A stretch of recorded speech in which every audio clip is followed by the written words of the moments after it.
তোমরা এই ভিডিওতে ক্লিক করেছো মানে তোমরা স্কুইড গেম সিজন 3 দেখতে এসেছো। তার মানে আমি ধরে নিলাম তোমরা ইতিমধ্যে স্কুইড গেম সিজন 1 এবং সিজন 2 দেখে ফেলেছো। তোমরা স্কুইড গেম সম্পর্কে সবকিছু জানো এবং সবগুলো ক্যারেক্টারকেও চিনো। আমি সেই হিসেবে সিজন 3 এক্সপ্লেইন করব। তবে যারা এখনও আগের সিজনগুলো দেখোনি তারা আগে সিজন 1 এবং সিজন 2 দেখে নিও। স্কুইড গেমের সামনে কি হতে চলেছে, গিহুন কি এই মৃত্যুর খেলা থামাতে পারবে এবং আরও কি হাড় হিম করা গেম প্লেয়ারদেরকে খেলতে হবে, সেটাই আমরা আজকের ভিডিওতে দেখতে চলেছি। তো আর কথা না বাড়িয়ে চলো শুরু করি squid game season 3 part 1 explain. Season 2 যেখানে শেষ হয়েছিল সিজন 1 সেখান থেকেই শুরু হয়। আমরা দেখেছিলাম সিজন 2 এর শেষে গিহুন কিছু প্লেয়ার নিয়ে ফ্রন্টম্যানের বিরুদ্ধে যুদ্ধ ঘোষণা করেছিল। সোলজার্স আর প্লেয়ারদের মধ্যে অনেক গোলাগুলি হয়, যাতে অনেক সোলজার মারা যায়। তবে শেষ মুহূর্তে প্লেয়ার 388 মানে ডাইহো ম্যাগাজিন নেওয়ার জন্য লবিতে ফিরে এসে আর ফেরত যায় না। সে ভয় পেয়ে ম্যাগাজিন নিয়ে লবিতে থেকে যায়, যার কারণে গিহুন সহ অন্যরা ধরা পড়ে যায়। গিহুনের সামনেই গিহুনের বন্ধুকে গুলি করে হত্যা করা হয়। এরপর গিহুন ছাড়া বাইরে থাকা সব বিদ্রোহকারী প্লেয়ারদেরকে সোলজাররা হত্যা করে ফেলে। তখন একজন সোলজার এসে প্লেয়ার 246কে গুলি করতে গেলে সে বলে বাড়িতে তার একটা ছোট্ট মেয়ে আছে। তখন সেই সোলজার 246কে মাথায় গুলি না করে প্যাটের এক সাইডে গুলি করে। এরপর তার কাছে গিয়ে বলে বেঁচে থাকতে চাইলে সে যেন চোখ বন্ধ করে রাখে। এরপর সে স্ক্যান করে প্লেয়ার 246কে এলিমিনেট ঘোষণা করে দেয়। যেহেতু প্লেয়ার 246 মারা যায়নি তাই তার শরীর থেকে অর্গান সংরক্ষণ করা যাবে। প্ল্যান অনুযায়ী সেই অর্গান ডোনার সোলজাররা প্লেয়ার 246কে কফিনে করে অপারেশন রুমে নিয়ে যায়। মূলত যেই সোলজার প্লেয়ার 246কে গুলি করেছে সে হচ্ছে নয়েল। নয়েল সোলজার হিসেবে গেমে জয়েন করার আগে প্লেয়ার 246কে হাসপাতালে তার মেয়ের সাথে দেখেছিল, তাই নয়েল 246কে বাঁচানোর চেষ্টা করছে। নয়েল অর্গান ট্রাফিকিংয়ের সাথে জড়িত একজন সোলজারকে বলে এখন তো সেও তাদের সাথে হাত মিলিয়েছে, তাই সে অর্গান ট্রাফিকিং কিভাবে করা হয় সেই ব্যাপারে জানতে চায়। সে অপারেশন থিয়েটারে যেতে চায়। এরপর সোলজাররা লবিতে একটা কফিন এনে রাখে। অন্য প্লেয়াররা এসে কফিন খুলে দেখে কফিনের ভেতরে গিহুনকে রাখা হয়েছে। তবে গিহুন এখনও জীবিত আছে, সে মারা যায়নি। অন্যদিকে পুলিশ অফিসার জুনহো এখনও তার টিম নিয়ে গেম খেলা সে আইল্যান্ডের খোঁজ করছে। তবে গতকাল রাতে তাদের টিমের ড্রোন অপারেটর কোনোভাবে গায়েব হয়ে গেছে। ড্রোন অপারেটর ছাড়া তারা এখন আইল্যান্ডের খোঁজ করতে পারবে না, কিন্তু তারা বুঝতে পারছে না ড্রোন অপারেটরের সাথে আসলে কি হয়েছে। ক্যাপ্টেন পার্ক বলে হয়তো ড্রোন অপারেটর বেশি ড্রিঙ্কস করে ফেলায় মাতাল হয়ে ভোট থেকে পড়ে গেছে। বাধ্য হয়ে তারা আরেকজন ড্রোন অপারেটর আনার জন্য কিনারায় ফিরে যেতে শুরু করে। তখন কিছু দূরেই সেই ড্রোন অপারেটরের লাশ ভেসে থাকতে দেখা যায়। মূলত ক্যাপ্টেন পার্কই তাকে রাতের বেলায় আক্রমণ করে পানিতে ফেলে দিয়েছিল, যেটা আমরা আগের সিজনে দেখেছিলাম। গিহুনের জ্ঞান ফিরে আসলে গিহুন জানতে পারে তার সাথে যতজন বিদ্রোহ করেছিল তাদের সবাই মারা গেছে, শুধু হিউনজু আর ডাইহো আর সে নিজে বেঁচে আছে। এটা শুনে গিহুন অনেক ভেঙে পড়ে। এরপর ম্যানেজার এসে জানায় গত রাতে 35 জন প্লেয়ার এলিমিনেট হয়েছে, এখন খেলায় আর 60 জন প্লেয়ার আছে। সেই অনুযায়ী একজন প্লেয়ার এখন 550 মিলিয়ন ওন করে পাবে। এরপর আবারও ভোটিং শুরু হয়ে যায়। অন্যদিকে জুনহোর সাথে থাকা ক্যাপ্টেন পার্ক ফ্রন্টম্যানকে কল করে বলে জুনহো নতুন একজন ড্রোন অপারেটরকে হায়ার করতে যাচ্ছে, যাতে আইল্যান্ডটা খুঁজে ফ্রন্টম্যানের কাছে পৌঁছাতে পারে। ফ্রন্টম্যান ক্যাপ্টেন পার্ককে যে করেই হোক গেম শেষ না হওয়া পর্যন্ত জুনহোকে আইল্যান্ড থেকে সরিয়ে রাখতে বলে। আর যদি সিচুয়েশন আউট অফ কন্ট্রোল হয়ে যায় তাহলে পুলিশ অফিসার ইনহো সহ সবাইকে হত্যা করে ফেলতে বলে। এখানে আরেকবার মনে করিয়ে দেই, পুলিশ অফিসার জুনহো হচ্ছে ফ্রন্টম্যান ইনহোর ছোট ভাই। এদিকে নেক্সট গেম খেলা হবে কি হবে না সেই ভোটেও ও টিম জিতে যায়, তাই আগামীকাল সকালে নেক্সট গেম খেলা হবে। প্ল্যান অনুযায়ী নয়েল অর্গান ট্রাফিকিং করা সোলজারদের সাথে অপারেশন থিয়েটারে আসে। নয়েল সবার বিশ্বাস অর্জন করার পর যখনই ডাক্তার অর্গান বের করার জন্য প্লেয়ার 246-এর বুক কাটতে যাবে তখন নয়েল সোলজারদের উপর আক্রমণ করে দেয়। সব সোলজারকে হত্যা করার পর নয়েল সেখানে ডাক্তারকে প্লেয়ার 246কে বাঁচাতে বলে। লবিতে প্লেয়ারদেরকে খাবার দেওয়ার পর প্লেয়ার 149 আর তার ছেলে প্লেয়ার 7 গিহুনকে সান্ত্বনা দিতে আসে। প্লেয়ার 7 বলে এই সব কিছুই ডাইহোর জন্য হয়েছে, কারণ ডাইহো ম্যাগাজিন নিতে আসার পর ভয় পেয়ে লবিতে এক কোনায় বসেছিল। সে যদি সঠিক সময়ে ম্যাগাজিন নিয়ে যেত তাহলে তারা জিততে পারত। এটা শুনে গিহুন ডাইহোর উপর অনেক রেগে যায়। সে ভাবতে থাকে ডাইহোর জন্যই সবাই মারা গেছে। অন্যদিকে বোটে উসোক একা একা জুনহোর কাছে এসে বলে সে ক্যাপ্টেন পার্ককে সন্দেহ করছে, কারণ ড্রোন অপারেটর যেই রাতে গায়েব হয়ে গিয়েছিল সেই রাতে উসোক কিছু একটা পানিতে পড়ার আওয়াজ শুনতে পেয়েছিল। বাইরে গিয়ে সে ক্যাপ্টেন পার্ককে দেখেছিল। তখন ক্যাপ্টেন পার্কের হাতে একটা স্ক্রু ড্রাইভার ছিল। সে সন্দেহ করছে ক্যাপ্টেন পার্ক ড্রোন অপারেটরকে মেরে বোট থেকে ফেলে দিয়েছে। তবে জুনহো উসোকের কথায় বিশ্বাস করে না। জুনহো উসোককে ড্রিঙ্কস করতে নিষেধ করে দেয়। এদিকে পরদিন সকালে আবারও পরবর্তী গেম শুরু হয়ে যায়। সবাই লাইন ধরে এরিনায় পৌঁছে যায়। সেখানে সবার জন্য লাল এবং নীল রঙের বল রাখা আছে। সবাইকে একটা করে বল নিতে বলা হয়। মেশিন স্পিন করে সবাই একটা করে বল নিয়ে নেয়। কেউ পায় লাল বল, আবার কেউ পায় নীল বল। এভাবেই প্লেয়াররা দুইটা দলে ভাগ হয়ে যায়। সবার শেষে গিহুনের জন্য একটা লাল বল পড়ে থাকে। গিহুন লাল বলটা নিয়ে নেয়। এক পাশে লাল বলের প্লেয়ার এবং অন্য পাশে নীল বলের প্লেয়ারদেরকে দাঁড়া করানো হয়। নীল প্লেয়ারদেরকে একটা করে বক্স দেওয়া হয় যাতে একটা করে চাবি আছে, আর লাল প্লেয়ারদেরকে একটা করে বক্স দেওয়া হয় যাতে একটা করে ছুরি আছে। এরপর ম্যানেজার এই খেলার রুলস বলে। এই খেলার নাম হচ্ছে লুকোচুরি খেলা। নীল প্লেয়াররা একটা গোলকধাঁধার মতো জায়গায় গিয়ে লুকাবে। তাদের কাছে যে চাবি আছে সেই চাবি দিয়ে তারা গোলকধাঁধায় থাকা দরজা খুলতে পারবে। এভাবে তারা লুকিয়ে থেকে নিজেদের জীবন বাঁচাবে। তবে তারা যদি এক্সিট খুঁজে বের করতে পারে তাহলে তারা বের হয়ে আসতে পারবে আর জিতে যাবে। আর লাল প্লেয়াররা নীল প্লেয়ারদেরকে খুঁজে বের করে হত্যা করবে। একজন লাল প্লেয়ার যদি কমপক্ষে একজন নীল প্লেয়ারকে খুঁজে হত্যা করতে না পারে তাহলে সে এলিমিনেট হয়ে যাবে। অর্থাৎ এটাও একটা মৃত্যুর খেলা, বাঁচতে হলে মারতে হবে। প্লেয়ারদের মাঝে আতঙ্ক ছড়িয়ে পড়ে। ম্যানেজার বলে কেউ যদি টিম পরিবর্তন করতে চায় তাহলে বিপরীত টিমের একজন প্লেয়ারের সাথে এক্সচেঞ্জ করতে পারবে। দুই টিমের দুজনের সম্মতি থাকলে তারা নিজেদের টিম এক্সচেঞ্জ করতে পারবে। অন্যদিকে জুনহো নতুন একজন ড্রোন অপারেটরকে টিমে যুক্ত করে আবারও সেই আইল্যান্ডের খোঁজে বের হয়ে যায়। উসক তখনও বোটে ফিরে আসে না। উসক জুনহোকে বলে তার সন্দেহ কখনো মিথ্যা হয় না। সে বুঝতে পারছে ক্যাপ্টেন পার্ককে নিয়ে কোনো ঝামেলা আছে, তাই সে কিনারায় থেকে তদন্ত করবে। উসক জুনহোকে ক্যাপ্টেন পার্কের দিকে নজর রাখতে বলে। জুনহো আবারও তার টিম নিয়ে আইল্যান্ডের খোঁজে বেরিয়ে পড়ে, আর উসক লোকাল একজন সাথীকে নিয়ে ক্যাপ্টেন পার্কের ব্যাপারে খোঁজ খবর নিতে শুরু করে। এদিকে প্লেয়াররা টিম এক্সচেঞ্জ করার জন্য বিপরীত টিমের প্লেয়ার খুঁজতে থাকে। মিয়ুঙ্গি তার এক সময়ের প্রেমিকা জুনহিকে টিম পরিবর্তন করে নিতে বলে। জুনহি প্রেগনেন্ট আর সে কাউকে হত্যা করতে পারবে না, তাই মিয়ুঙ্গি জুনহিকে নীল ড্রেস নিয়ে তাকে লাল ড্রেস দিতে বলে। সে প্রমিস করে একজন প্লেয়ারকে হত্যা করার পর সে জুনহিকে খুঁজে বের করে জুনহিকে অন্য লাল প্লেয়ারের থেকে রক্ষা করবে। প্লেয়ার 7 তার মাকে বলে এবার আর তারা একসাথে খেলতে পারবে না, একসাথে খেললে তারা দুজনেই মারা যাবে। এখানে সবাই নিজের জীবন বাঁচানোর জন্য অন্যজনকে হত্যা করতে পরোয়া করবে না। তাই প্লেয়ার 7 তার মায়ের সাথে টিম এক্সচেঞ্জ করে লাল টিমে চলে যায়, যাতে সে তার মাকে অন্য প্লেয়ার থেকে রক্ষা করতে পারে। ডাইহো নীল টিমে পড়েছে, মানে তাকে লুকাতে হবে। তাই সে লাল টিমের সাথে এক্সচেঞ্জ করার জন্য প্লেয়ার খুঁজতে থাকে, তবে কেউ এক্সচেঞ্জ করতে রাজি হয় না। গিহুন ডাইহোর দিকে রাগে চোখে তাকিয়েছিল। এটা দেখে ডাইহো গিহুনের কাছে এসে বলে যা কিছুই হয়েছে তার জন্য সে একা দায়ী না, তারা কোনোভাবেই সেদিন জিততে পারতো না, এতে তার কোনো ভুল নেই। গিহুনের প্ল্যানের কারণেই লড়াই করতে গিয়ে প্লেয়াররা মারা গেছে। এরপর গেম শুরু হয়ে যায়। তাদেরকে 30 মিনিট সময় দেওয়া হয়। 30 মিনিট পর্যন্ত নীল প্লেয়ারদেরকে লুকিয়ে থাকতে হবে অথবা এক্সিট খুঁজে বের হয়ে যেতে হবে, আর লাল প্লেয়ারদেরকে 30 মিনিটের মধ্যেই একজন নীল প্লেয়ারকে হত্যা করতে হবে। নীল প্লেয়ারদেরকে লুকানোর জন্য 2 মিনিট সময় দেওয়া হয়। নীল প্লেয়াররা দ্রুত লুকাতে শুরু করে। তখন লাল প্লেয়ারদের মধ্যে প্লেয়ার 124 মিয়ুঙ্গি মানে 333 নম্বর প্লেয়ারকে একসাথে মিলে খেলার অফার দেয়। 124 বলে তারা একসাথে মিলে নীল প্লেয়ারদেরকে খুঁজে হত্যা করবে। এতে সহজেই তারা দুইজনে গেমে জিতে যাবে। মিয়ুঙ্গি তখন 124-এর সাথে হাত মিলায়।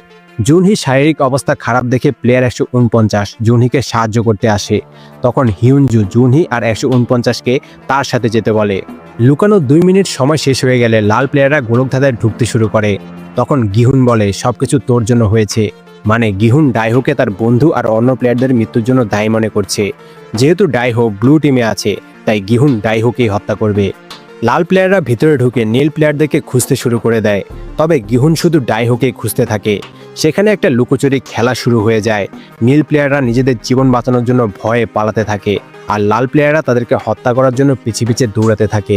দরজা খোলার সময় হিউনজো লক্ষ্য করে গোলকধাঁধার দরজাগুলো খোলার জন্য 3 ধরনের চাবির প্রয়োজন হয়। কিছু দরজা গোল চাবি দিয়ে খোলা যায়, আবার কিছু দরজা খুলতে ত্রিভুজ বা চতুর্ভুজ চাবির প্রয়োজন হয়। সৌভাগ্যবশত তাদের 3 জনের কাছে 3 ধরনের চাবি আছে, তাই তারা সবগুলো দরজা অনায়াসে খুলতে পারবে। এই গেমে অনেক লুকোচুরি হয় যেটা আসলে এক্সপ্লেন করে বোঝানো সম্ভব হয় না। আর আমার মতে মেইন মুভি বা সিরিজ দেখার পরই এক্সপ্লেন ভিডিও দেখা উচিত, তাহলে মুভি বা সিরিজের সম্পূর্ণ মজা পাওয়া যায়। সহজেই গল্প বোঝার জন্য মূলত এক্সপ্লেন দেখা উচিত, তাই আমি মেইন গল্পে ফোকাস করব। প্লেয়ার 333 আর প্লেয়ার 124 টিম হয়ে খেলছে। তারা একই সাথে একজন প্লেয়ারকে হত্যা করে, যার মাধ্যমে তাদের দুজনেরই অর্ধেক অর্ধেক কিল হয়েছে। তাদের দুজনকেই একসাথে আরও একজনকে হত্যা করতে হবে, তাহলে তারা দুইজনে এই গেমে পাস হয়ে যাবে। অন্যদিকে পালাতে গিয়ে জুনহি পায়ে আঘাত পেয়ে নিচে পড়ে যায়। জুনহি প্রেগনেন্ট হওয়ায় জুনহির অবস্থা খারাপ হয়ে যায়। তখনই একজন লাল প্লেয়ার তাদেরকে দেখে ফেলে। সে জুনহিকে হত্যা করতে আসে, তবে হিউনজু তার সামনে এসে দাঁড়ায়। হিউনজু লাল প্লেয়ারটাকে চলে যেতে বলে, তবে লাল প্লেয়ারটা তাদের উপর আক্রমণ করে দেয়। তখন হিউনজু বাধ্য হয়ে সে লাল প্লেয়ারটার সাথে ফাইট করে লাল প্লেয়ারটাকে হত্যা করে ফেলে। প্লেয়ার 333 আর প্লেয়ার 124 আরও একজনকে একই সাথে আঘাত করে হত্যা করে ফেলে। এতে তাদের দুজনেরই কিল পূর্ণ হয়ে যায়, তাদেরকে পাস ঘোষণা করে দেওয়া হয়। তবে প্লেয়ার 124 বলে তারা এখানেই থেমে যাবে না। গেমের রুলসে একের অধিক নীল প্লেয়ারকে হত্যা করা যাবে না এমন কোনো রুলস নেই। তাই তারা ঠিক করে তারা সামনে যে নীল প্লেয়ারকেই পাবে তাকেই হত্যা করবে। এতে নীল প্লেয়ারদের সংখ্যা কমে যাবে। লাল প্লেয়ারদের জন্য নীল প্লেয়ারদের সংখ্যা কম হয়ে গেলে লাল প্লেয়াররাও গেমে হেরে যাবে। এতে প্লেয়ার সংখ্যা অনেক কমে যাবে আর টাকার অঙ্ক বেড়ে যাবে। তবে প্লেয়ার 333 তার প্রেমিকা জুনহিকে খুঁজতে শুরু করে। সে জুনহিকে কথা দিয়েছিল জুনহিকে খুঁজে তাকে রক্ষা করবে। এদিকে জুনহির বাচ্চা জন্ম দেওয়ার সময় হয়ে যায়। তারা জুনহিকে নিয়ে একটা রুমের মধ্যে গিয়ে লুকায়। প্লেয়ার 149 জুনহির ডেলিভারি করানোর চেষ্টা করতে শুরু করে আর হিউনজু দেখতে থাকে কোনো লাল প্লেয়ার এদিকে আসছে কিনা। অন্যদিকে প্লেয়ার 44 তার সাথে 4 জন প্লেয়ার নিয়ে এক্সিটের দরজা খুঁজছে। সে অন্যদেরকে বলে তার মাঝে আধ্যাত্মিক শক্তি আছে, তাকে সৃষ্টিকর্তা পথ দেখিয়ে এক্সিটের কাছে নিয়ে যাচ্ছে। 4 জন প্লেয়ার তাকে বিশ্বাস করে তার পিছে পিছে যায়। প্লেয়ার 44 একটা দরজার কাছে এসে বলে এই দরজার পিছনেই এক্সিট আছে, কিন্তু দরজা খুলে দেখার পরে প্লেয়ার 44 সেখান থেকে দৌড়ে পালিয়ে যায়। দরজার ভিতর থেকে প্লেয়ার 333 আর 124 এসে 4 জনের 2 জনকে হত্যা করে ফেলে। প্লেয়ার 44 পালাতে গিয়ে গিহুনের সামনে পড়ে যায়। গিহুন তার দিকে এগিয়ে আসলে সে বলে পালানোর সময় সে ডাইহোকে দেখেছে। ডাইহো পায়ে আঘাত পেয়েছে। ডাইহো যেদিকে গেছে সেদিকে রক্তের চিহ্ন আছে। এটা শুনে গিহুন প্লেয়ার 44কে ছেড়ে দিয়ে ডাইহোকে খুঁজতে চলে যায়। ততক্ষণে জুনহির একটা সন্তানের জন্ম হয়। জুনহি বাচ্চাটাকে কোলে নেয়। এর পরপরই একটা লাল প্লেয়ার এসে তাদের উপর আক্রমণ করে দেয়। হিউনজু তার সাথে লড়াই করতে শুরু করে। এতে হিউনজু পায়ে ছুরির আঘাত পায়। তবে অনেকক্ষণ লড়াই করার পর হিউনজু লাল প্লেয়ারটাকে হত্যা করতে সক্ষম হয়। লড়াই করতে করতে হিউনজু যে রুমে চলে এসেছিল সেই রুমেই সে এক্সিটের দরজা দেখতে পায়। এক্সিটের দরজা দেখতে পেয়ে খুশি হয়ে হিউনজু জুনহি আর প্লেয়ার 149কে এক্সিটের কাছে নিয়ে যাওয়ার জন্য রুমে ফিরে আসে। হিউনজু এসে বলে সে এক্সিট খুঁজে পেয়েছে, দ্রুতই তারা এখান থেকে বের হয়ে যাবে আর জিতে যাবে। তখনই ঘটে যায় একটা আনএক্সপেক্টেড ঘটনা। কেউ একজন হিউনজুর পেটে ছুরি ঢুকিয়ে দেয়, যেটা আর কেউ না সেই প্লেয়ার 333। হিউনজু প্লেয়ার 333-এরই প্রেমিকা আর সন্তানকে এত সময় ধরে রক্ষা করছিল। প্লেয়ার 333 জুনহি আর তার সন্তানকে দেখার পর দরজা আটকে দিয়ে প্লেয়ার 124কে বলে এই রুমে আর কেউ বেঁচে নেই। তবে হিউনজু সাথে সাথেই মারা যায়। হিউনজুর মৃত্যুটা আসলে অনেক আনএক্সপেক্টেড ছিল। আমি ভাবতে পারিনি হিউনজু এত দ্রুত মারা যাবে। যাই হোক, অন্যদিকে গিহুন রক্তের দাগ লক্ষ্য করে ডাইহোকে খুঁজে পেয়ে যায়। ডাইহো আহত অবস্থায় একটা দরজার পিছনে লুকিয়েছিল। ডাইহো বলে সেদিন সে অনেক ভয় পেয়ে গিয়েছিল, তার কোনো দোষ নেই। সে আসলে কখনো মেরিনেও ছিল না। সে মেরিনে চান্স পায়নি, তাই শখের বসে মেরিনের ট্যাটু করেছিল। সে গিহুনের সাথে থাকতে চেয়েছিল, নিজেকে স্ট্রং প্রমাণ করতে চেয়েছিল, কিন্তু শেষ মুহূর্তে ম্যাগাজিন আনতে গিয়ে সে অনেক ভয় পেয়ে গিয়েছিল। সে সাহায্য করতে চেয়েছিল কিন্তু করতে পারেনি, তার জন্য সে দুঃখিত। তবে গিহুন ডাইহোর উপর ঝাঁপিয়ে পড়ে বলে সবকিছু তার জন্যই হয়েছে। ডাইহো গিহুনকে বারবার সরি বলতে থাকে, তবে গিহুন ডাইহোকে হত্যা করবেই। তখন ডাইহো লুকিয়ে পকেট থেকে একটা ছুরি বের করে গিহুনকে আঘাত করে। এদিকে প্লেয়ার 125 প্লেয়ার 44-এর সামনে চলে আসে। বাঁচার জন্য প্লেয়ার 44 প্লেয়ার 125 মানে মিনসুকে আধ্যাত্মিক কথাবার্তা বলতে শুরু করে। মিনসু অনেক শাই আর ইন্ট্রোভার্ট। তবে সে প্লেয়ার 124-এর থেকে থানোসের নেশার ওষুধের চেইনটা পেয়ে গিয়েছিল। ভয় পেয়ে সেখান থেকে সে একটা ট্যাবলেট খেয়ে নিয়েছিল, যার কারণে সে নেশার ঘরে চলে গেছে। আর সে প্লেয়ার 44-এর জায়গায় তাকে সবসময় বুলি করা প্লেয়ার 124-এর ফেস দেখতে পায়। এতে রেগে গিয়ে মিনসু প্লেয়ার 44কে প্লেয়ার 124 ভেবে হত্যা করে ফেলে। প্লেয়ার 149 আর জুনহি এক্সিটের দরজা খুলে বাইরে যাওয়ার চেষ্টা করছিল। তখন সেখানে একজন লাল প্লেয়ার চলে আসে। তবে এই লাল প্লেয়ারটা হচ্ছে 149-এর ছেলে।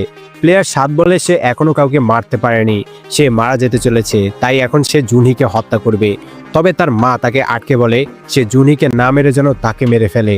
সে তার জীবন কাটিয়ে দিয়েছে, এখন মরে গেলেও তার দুঃখ থাকবে না। তাকে হত্যা করে সে এই গেমে পাস হয়ে যেতে পারবে। কিন্তু প্লেয়ার 7 বলে সে কিছুতেই নিজের মাকে হত্যা করতে পারবে না, তাই সে জুনহিকে হত্যা করার জন্য আক্রমণ করতে যায়। যখনই সে জুনহিকে ছুরি দিয়ে আঘাত করতে যাবে, তখন পিছন থেকে তার মা তার পিঠে একটা চাবি ঢুকিয়ে দেয়। প্লেয়ার 149 আর প্লেয়ার 7 তাদের দুইজনের কাছে আর কোনো পথ খোলা ছিল না। প্লেয়ার 7 তার মাকে হত্যা করতে চায়নি, আর প্লেয়ার 149 চায়নি তার সন্তান একজন সদ্যজন্ম বাচ্চার মাকে হত্যা করুক। অন্যদিকে গিহুন আর ডাইহোর মধ্যে অনেকক্ষণ ধরে লড়াই চলে। অবশেষে গিহুন ডাইহোর গলা চেপে ধরে আর বলতে থাকে সবকিছু তার জন্যই হয়েছে, সব দোষ তার। এভাবেই গিহুন একসময় ডাইহোকে হত্যা করে ফেলে। ইতিমধ্যেই খেলার নির্দিষ্ট সময় শেষ হয়ে যায়। যেহেতু প্লেয়ার 7 কোনো নীল প্লেয়ারকে হত্যা করতে পারেনি, তাই সে এলিমিনেটেড হয়ে যায়। সোলজাররা এসে প্লেয়ার 7কে গুলি করে মেরে ফেলে। অন্যদিকে গিহুন এবার বলতে থাকে যা হয়েছে সেটা তার জন্য, তার নিজের দোষে হয়েছে। যদিও সে ডাইহোকে দোষারোপ করেছে, কিন্তু ভিতরে ভিতরে সে নিজেও জানে তার বন্ধু সহ 35 জন প্লেয়ার তার কারণেই মারা গেছে, তার ভুলের কারণেই হয়েছে। অনুতপ্ত হয়ে গিহুন নিজের গলায় ছুরি চালাতে শুরু করে। তবে তখনই সোলজাররা এসে গিহুনের হাত থেকে ছুরি ফেলে দিয়ে গিহুনকে সেন্সলেস করে ফেলে। তারা গিহুনকে মরতে দেয় না। এরপর কয়েকজন সোলজার এসে এলিমিনেটেড হয়ে যাওয়া প্লেয়ারদের গুলি করে হত্যা করতে শুরু করে। দেখা যায় যে এরা হলো ভিআইপি কাস্টমার্স। তারা গেম দেখে মজা পেয়েছে, তবে এবার গেমে পার্টিসিপেট করে আরও বেশি মজা নিচ্ছে। জিতে যাওয়া প্লেয়াররা খেলা শেষে লবিতে ফিরে আসে। অন্যদিকে নয়েল প্লেয়ার 246কে সোলজারদের পিঙ্ক ড্রেস পরিয়ে অপারেশন থিয়েটার থেকে বের করে আনে। 246 নয়েলকে জিজ্ঞেস করে সে কেন তাকে বাঁচাচ্ছে। নয়েল বলে বাঁচার ইচ্ছা থাকলে যেন তার পিছে পিছে চলতে থাকে। লবিতে ম্যানেজার এসে জানায় 4 নম্বর গেমে টোটাল 35 জন প্লেয়ার মারা গেছে, এখন আর মাত্র 25 জন প্লেয়ার বাকি আছে। তাই এখন টাকার পরিমাণ হয়েছে 43.1 বিলিয়ন, আর এখন প্রত্যেকে 1.7 বিলিয়ন করে পেতে পারে। এবার আবারও ভোটিং করা হবে। যদি মেজরিটি প্লেয়ার খেলতে চায় তাহলে নেক্সট গেম খেলা হবে, আর যদি মেজরিটি প্লেয়ার এখানেই খেলা শেষ করতে চায় তাহলে খেলা বন্ধ করে তাদেরকে মুক্ত করে দেওয়া হবে। এদিকে উসক জুনহোকে কল করে বলে সে ক্যাপ্টেন পার্কের ব্যাপারে খোঁজ খবর নিয়েছে। এখানের কেউই ক্যাপ্টেন পার্ক নামের কাউকে চিনে না। ক্যাপ্টেন পার্ক নিজের সম্পর্কে যা যা বলেছে সবকিছুই মিথ্যা। উসক জুনহোকে ক্যাপ্টেন পার্কের দিকে নজর রাখতে বলে, আর সে আরও খোঁজ খবর নেওয়ার জন্য বের হয়ে যায়। লবিতে ভোটিং শেষ হয়ে যায়। এবারও 25 জন প্লেয়ারের মধ্যে 16 জন নেক্সট গেম খেলার পক্ষে ভোট দেয়। তাই জানানো হয় যে আগামীকাল সকালে পরবর্তী গেম শুরু হবে। এখানে আমরা ভিআইপিদেরকে প্লেয়ারদেরকে নিয়ে বিভিন্ন কথা বলতে দেখি। তখন ফ্রন্টম্যানের নিচে কাজ করা অফিসার জানতে পারে অপারেশন থিয়েটারে থাকা সোলজারদেরকে কেউ হত্যা করে ফেলেছে। নাম্বার 16 সেখানে উপস্থিত ছিল না। হয়তো নাম্বার 16 মানে সেই ডাক্তার সোলজারদেরকে হত্যা করেছে। মূলত নয়েল সোলজার 16কে মেরে প্লেয়ার 246-এর ড্রেস পরিয়ে টেবিলে শুয়ে দিয়েছিল, আর সোলজার 16-এর ড্রেস প্লেয়ার 246-কে পরতে দিয়েছিল। নয়েল প্লেয়ার 246-কে সোলজার 16-এর রুমের চাবি দিয়ে রুম নাম্বার 16-এ চলে যেতে বলে। তাকে সতর্ক করে দেয় রুমে সিসিটিভি লাগানো আছে। প্লেয়ার 246 16 নাম্বার রুমে চলে যায়। অফিসার অপারেটিং রুমে গিয়ে জানতে পারে সোলজার 16 তার রুমেই আছে, মানে কিছু একটা গন্ডগোল আছে। অন্যদিকে জুনহো ড্রোনের মাধ্যমে একটা আইল্যান্ড খুঁজে পায়। তার মনে পড়ে সে আগেরবার এই আইল্যান্ডেই এসেছিল, তাই সে ক্যাপ্টেন পার্ককে আইল্যান্ডের কাছে নিয়ে যেতে বলে। অফিসার সোলজারদেরকে লাইট অফ হওয়ার সাথে সাথেই নাম্বার 16কে তার কাছে নিয়ে আসতে বলে, আর নাম্বার 11 মানে নয়েল কোথায় আছে সেটা খুঁজে বের করতে বলে। তখনই নয়েল পিছন থেকে এসে অফিসারের দিকে বন্দুক তাক করে। অফিসার নয়েলকে জিজ্ঞেস করে সে কি চায়। নয়েল বলে আগামীকাল তাকে আর নাম্বার 16কে এই আইল্যান্ড থেকে যেতে দিতে হবে। অন্যদিকে জুনহো আইল্যান্ডে এসে বুঝতে পারে এটাই সেই আইল্যান্ড, এখানেই সে গেম চলতে দেখেছিল। আর পালানোর সময় ফ্রন্টম্যান মানে তার ভাই তাকে গুলি করে পানিতে ফেলে দিয়েছিল। তবে আজকে সন্ধ্যা নেমে আসায় তাদেরকে ফিরে যেতে হবে। আগামীকাল সকালে তারা আবারও এই আইল্যান্ডে ফিরে এসে গেমের জায়গার খোঁজ করবে। লবিতে রাতের বেলা প্লেয়ার 149 গিহুনের কাছে এসে বলে যা কিছুই হয়েছে তার জন্য গিহুন যেন নিজেকে দায়ী মনে না করে। তাকেও বাধ্য হয়ে নিজের ছেলেকে নিজ হাতে মৃত্যুর মুখে ঠেলে দিতে হয়েছে।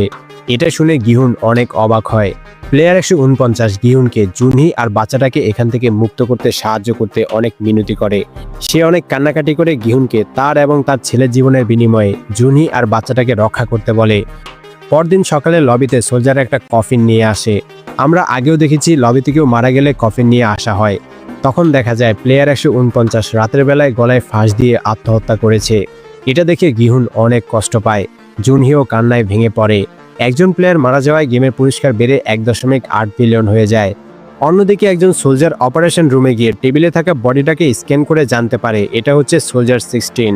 তার মানে এখন যে সোলজার 16-এর ড্রেস পরে আছে সে অন্য কেউ। নয়েল তাকেই বাঁচাতে চাইছে। অফিসার বুঝে যায় নাম্বার 16 কোনো একজন প্লেয়ার হবে। যেহেতু নাম্বার 16কে 246-এর ড্রেস পরিয়ে রাখা হয়েছে, তার মানে নাম্বার 16 হচ্ছে প্লেয়ার 246। অন্যদিকে উসক ক্যাপ্টেন পার্কের ব্যাপারে খোঁজ নেওয়ার জন্য ক্যাপ্টেন পার্কের বাড়িতে যায়। সেখানে সে দেয়ালের মধ্যে কিছু ছবি দেখতে পায়। ক্যাপ্টেন পার্কের সাথে সে আগের সেই সেলসম্যানের একটা ছবি দেখে বুঝে যায় ক্যাপ্টেন পার্ক এই সব কিছুর সাথে জড়িত আছে। তখনই একটা কুকুর এসে উসকের উপর অ্যাটাক করে দেয়। তখন উসক কুকুরটাকে গুলি করে মেরে ফেলে। এরপর বাইরে গিয়ে একটা গর্তে সে অনেকগুলো টাকা এবং একটা ব্যাগের মধ্যে গেমের সেই পিঙ্ক কালারের সোলজারের ড্রেস আর মাস্ক দেখতে পায়। তখনই পুলিশ সেখানে চলে আসে। মূলত এই বাড়ির প্রতিবেশীরা ভেবেছে এই বাড়িতে চুরি হচ্ছে, তাই তারা পুলিশকে কল করেছিল। পুলিশ এসে উসোকে গ্রেপ্তার করে নিয়ে যায়। এদিকে পরদিন সকালে পরবর্তী গেম শুরু হয়ে যায়। ভিআইপিরা এক একজন প্লেয়ারের উপর বাজি ধরে, তারা এক একজন এক এক প্লেয়ারের উপর বাজি লাগায়। একজন ভিআইপি বলে সে নেশার ঘরে ভুলে জুনহির উপর বাজি লাগিয়েছে, কিন্তু এখন তো মনে হচ্ছে জুনহি হারতে চলেছে। এরপর হোস্ট পরবর্তী গেম রিভিল করে, যেটা হচ্ছে স্কিপিং গেম। ভিআইপি 3 যে জুনহির উপর বাজি লাগিয়েছে সে বলে জুনহি তো এখনই হারতে পারছে না, সে এই গেমে কিভাবে জিততে পারবে, তার বাজির টাকাগুলো শুধু শুধু নষ্ট হলো। তখন আরেকজন ভিআইপি বলে তার কাছে একটা বুদ্ধি আছে, তারা জুনহির বাচ্চাটাকেও এই খেলায় অংশগ্রহণ করাবে, মানে বাচ্চাটাকেও এই গেমে জিততে হবে, নইলে বাচ্চাটাকে মেরে ফেলা হবে।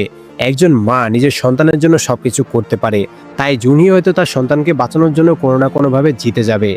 প্লেয়াররা গেম খেলার জায়গায় গিয়ে বুঝতে পারে এটা হচ্ছে মৃত্যুর কুয়া, এখান থেকে নিচে পড়ে গেলে নিশ্চিত মৃত্যু। এরপর দুই পাশে দুইটা দল যে স্কিপিং রোপ ধরে রেখেছিল সেটা ঘুরতে শুরু করে। এই গেমের রুলস হচ্ছে প্লেয়ারদেরকে স্কিপিং করে চিকন ব্রিজের মধ্যে দিয়ে অন্য পাশে যেতে হবে। এর মাঝে যদি ধাক্কা লেগে পড়ে যায় তাহলে মারা যাবে। জুনহির পায়ের অবস্থা খারাপ দেখে গিহুন জুনহিকে বলে তারা বাচ্চাটাকে এই পাশে রেখে গেমের লেভেল পার করবে। জিতে যাওয়ার পর আবারও ফিরে এসে তারা বাচ্চাটাকে সাথে করে নিয়ে যাবে। তারা বাচ্চাটাকে এখানে রেখে খেলতে যাবে, এমন সময় একজন সোলজার এসে জানায় খেলার সময় শেষ হয়ে যাওয়ার পর এই পাশে যেই থাকুক না কেন তাকে হত্যা করে ফেলা হবে, মানে বাচ্চাটাও যদি এই পাশে থেকে যায় তাহলে বাচ্চাটাকেও মেরে ফেলা হবে। এটা শুনে গিহুন অনেক রেগে যায় আর বলে এই গেমে বাচ্চাটার কি কাজ। তবে সোলজাররা গিহুনের দিকে বন্দুক তাক করে বলে এটাই গেমের নিয়ম।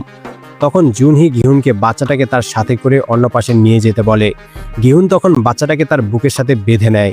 গিহুন জুনহিকে বলে বাচ্চাটাকে রেখে সে আবারও জুনহিকে নেওয়ার জন্য ফিরে আসবে। গেম শুরু করার জন্য মিনসু প্লেয়ার 124কে ট্যাবলেটের সেই চেইনটা দেখিয়ে বলে সেদিন লুকোচুরি গেমে সে এটা খুঁজে পেয়েছিল।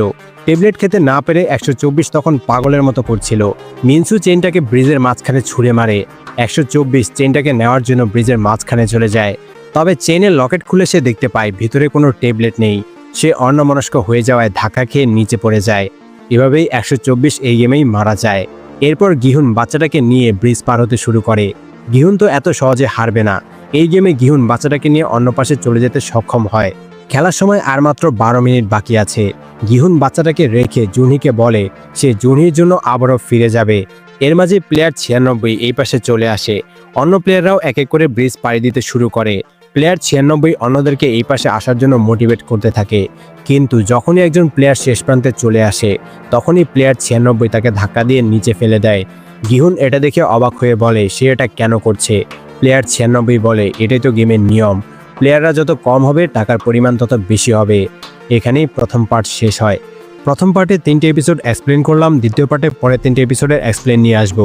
আমার 6টা এপিসোডই একসাথে দেওয়ার ইচ্ছা ছিল, কিন্তু টেকনিক্যাল সমস্যার কারণে ভিডিও বানাতে পারছিলাম না, তাই দ্রুত ভিডিও আনার জন্য আপাতত 3 এপিসোড নিয়ে আসলাম। তবে খুব দ্রুত পরের পার্ট নিয়ে হাজির হব। তো স্কুইড গেমের প্রথম পার্ট কেমন লাগলো অবশ্যই কমেন্টে জানাবে। এক্সপ্লেন ভালো লাগলে লাইক কমেন্ট এন্ড শেয়ার করে দিবে। আর এরকম